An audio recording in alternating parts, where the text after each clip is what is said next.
Woo!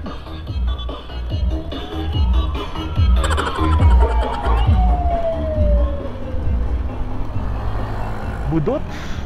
Yun. Amadeo.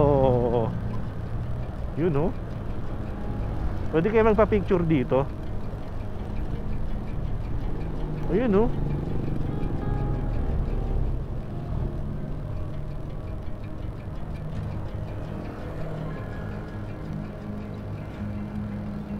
Pwede kaya dito. Picturean ko lang. Picture lang naman. Ano naman? Picture.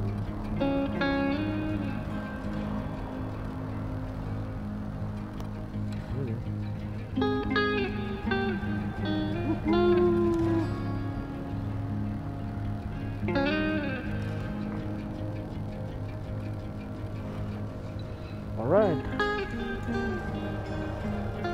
Bibili tayo ng masarap na kape ngayon.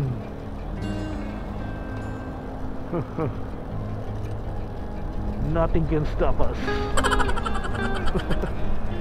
Nothing can stop us.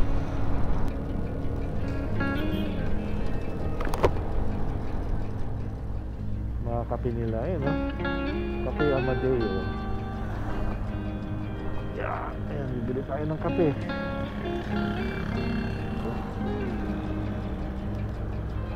Development project. Sarap din tayo. Coffee. Ang dami. Ito ba yun? Yan. Homebrew.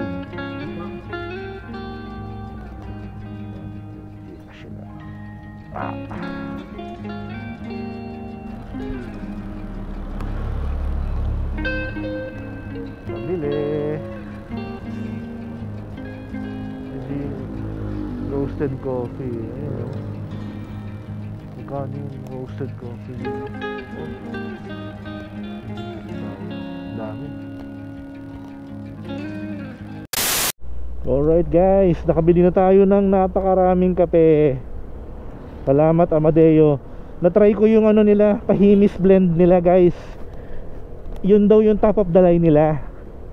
Pero I think acquired taste siya guys. Hindi ko masasabing hindi masarap. Pero for me, medyo may pagka-whiskey siya na bitter. Siyempre siguro walang asukal. Whiskey na woody. So medyo acquired taste siya guys. Hindi siya para sa lahat. Yun, kaya ang binili ko na lang is yung Excelsia Dark Roast. Excelsia Dark Roast. Yun ang binili ko. Ngayon siya, 1 kilo. All good. Ang ganda ng ano nila, service nila. Tsaka ang bait ni ate, may free taste.